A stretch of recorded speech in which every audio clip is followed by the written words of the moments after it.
We're welcoming Kevin Chow and Kenneth Ban, visiting from New York. They're New York-based graphic designers. And together in 2018, they formed and launched MSG, a collaborative project using the medium of fashion to celebrate contemporary Asian American culture. Their creative concepts express underexposed but broadly admitted experiences as Asians living in the US, an extension of common interests and conversations amongst Asian friends, family, and strangers. And so we're excited that you're all going to be a part of it as well. Would you like the lights dimmed as well, or do you want, yeah? Is that okay? Thank you, Magdalena.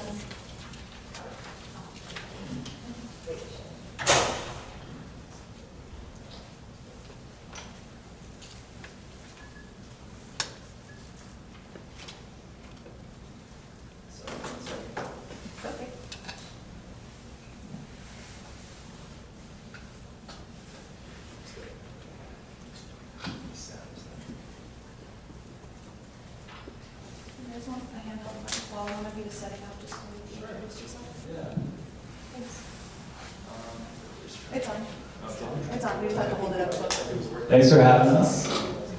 I'm Kenneth Leand, this is Kevin Chow, and we're graphic designers from living and working in New York. MSG is the project that we give, is the name of the project that aims to preserve and transform the cultural image of Asian Americans through clothing and storytelling.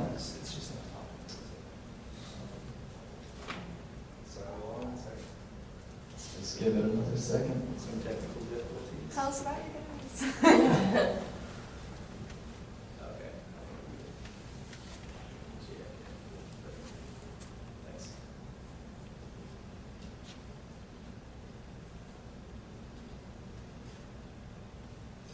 Yeah, so MSG.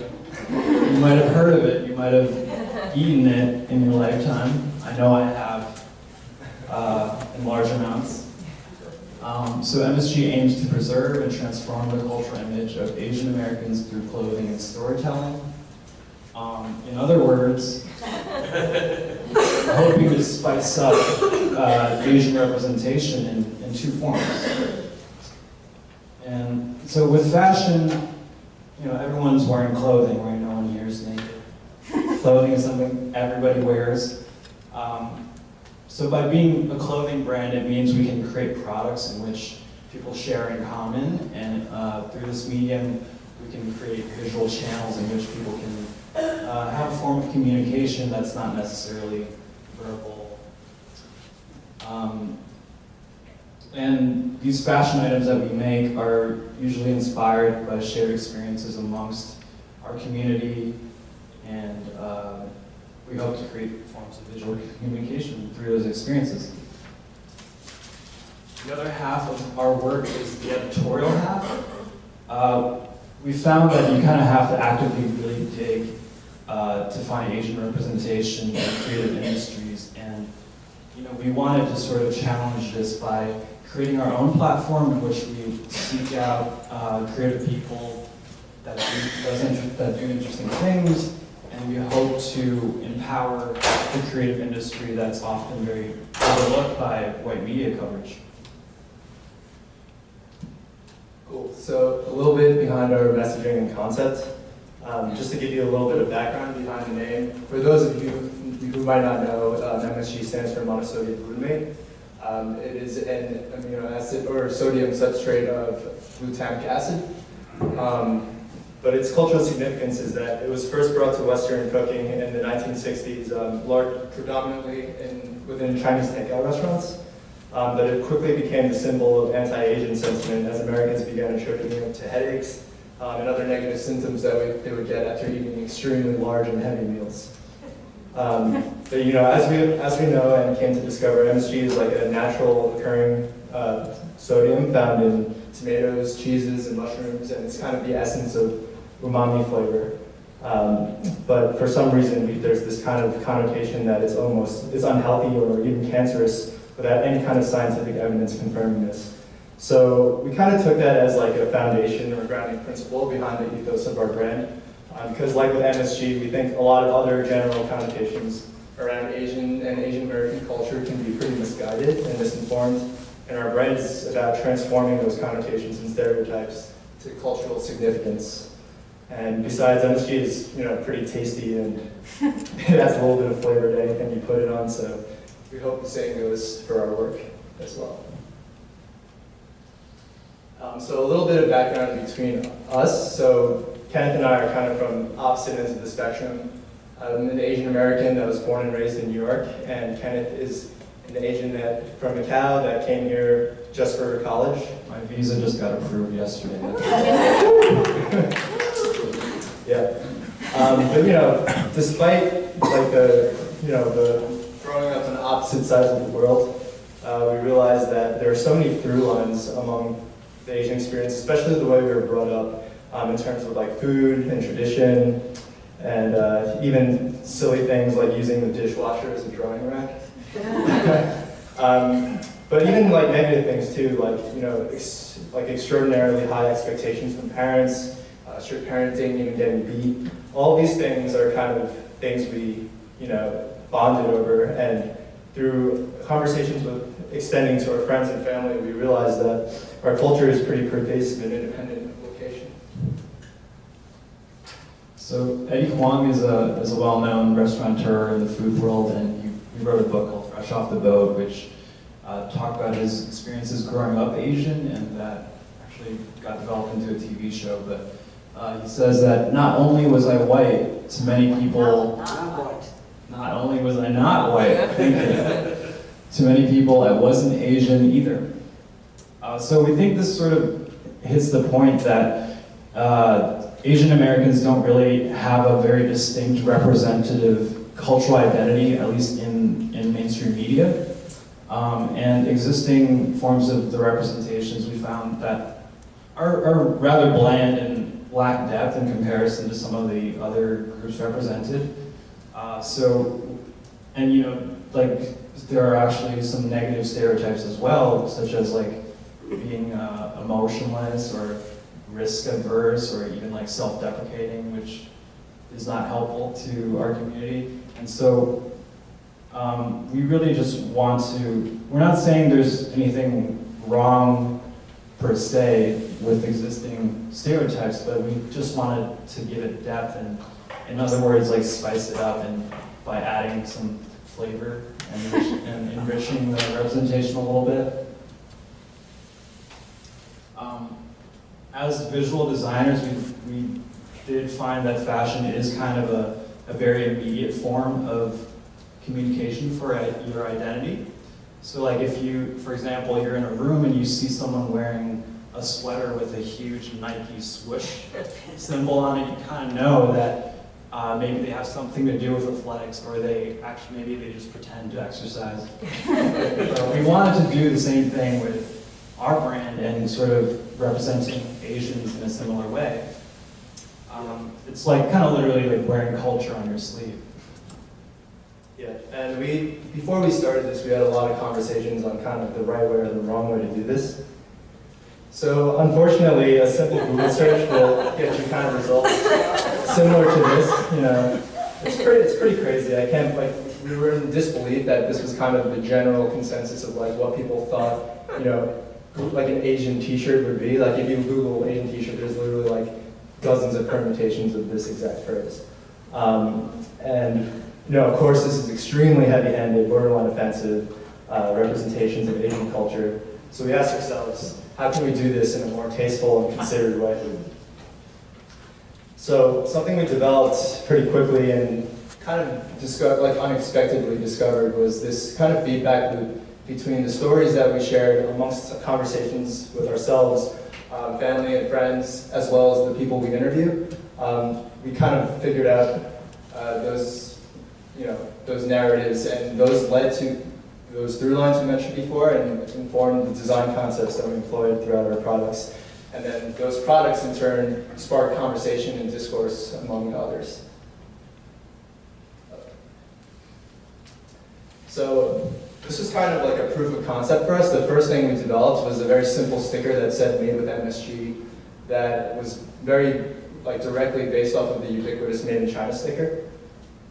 And this sparked tons of conversation. So, you know, a bunch of our friends actually put them on coffee thermoses, and like people in public would literally walk up to them and be like, "So why the hell does your coffee have MSG in it? Like, what does that do for you?" And you know, we thought that was pretty interesting. And soon, all of our friends and you know, even people that started following us on Instagram were really hungry for these stickers. And we got actually a lot of interesting DMs on Instagram about people's reactions that they've garnered just by slapping it on in certain contexts. So eventually we kind of evolved that concept into like a larger fashion statement. And we kind of use this process throughout a lot of the rest of our work. Yeah, so that's a sticker that's based off maybe like a price tag you would find in a Chinese convenience store or something. This is like a laundry inspired tapestry. A lot of Asians own laundromats. Yeah, Yakult is kind of a childhood drink for our generation, and I'm sure beyond. And just kind of removing the K and putting a C as like Yakult, and like throwing that into a pair of socks, and what that does. You know, taking the traditional Chinese household slipper and making like a platform high fashion shoe out of that. So this is actually, I don't know if you can really see, but it's the letters MSG put into a fish scale pattern on a t-shirt. Everyone loves chicken feet. Yeah, so creating an abstraction out of something that's, you know, generally rejected by Western society as an edible food. Just kind of putting it in your face And making it kind of like an interesting pattern. Like you can't really tell what that is. This is Sanchan Row, which is a roasted type of pork. Yeah. You embroider on a sweater. Yeah. So that's just a few examples of like how that process works. How like we hope that these clothes will also kind of spark conversation and discourse around these topics. So this is the editorial side of our work. We generally try to seek out Asian creatives that, you know, doesn't really just meet expected, doesn't just go into expected paths with their work, but actually does something interesting and different. And our formats are usually pretty loose, and the topics we touch on are very conversational, but we do always try to get some insight into their work through the lens of their identity. And even though like everyone is either full or partial Asian heritage, people's stories and experiences can range very diversely, and even their attitudes about race and identity can be sometimes pretty different. So just going through a couple of examples, Bao No is a good friend of ours. She's a Vietnamese-American photographer. And a lot of her work kind of, she's very outspoken about racial injustice issues and pretty adverse to the passive model minority Asian stereotype. And a lot of her work focuses on portraits of minorities, as you can see here. And she focuses on like the individualism within our culture. And most recently, she worked on Mitski's album art for Be the Cowboy, which was nominated for a Grammy for album artwork. This is Sen Morimoto is a Japanese-American musician. His music is kind of a blend of jazz and hip-hop, actually. And this is just his quote about rapping in Japanese. A little abrasive. Figment of imagination's not fake. It's a magic trick. Flashlight into my eyes as I ask segments of my life in which I might have maybe did. Go to church and they said pray, and all I really did was sit with a memory in which I'm in the mirror and I think I maybe even winked and said, "You stupid, it's a thing." Now I say you're a door, overture, not a door. You don't have to open anymore. You can't fall right through the floor.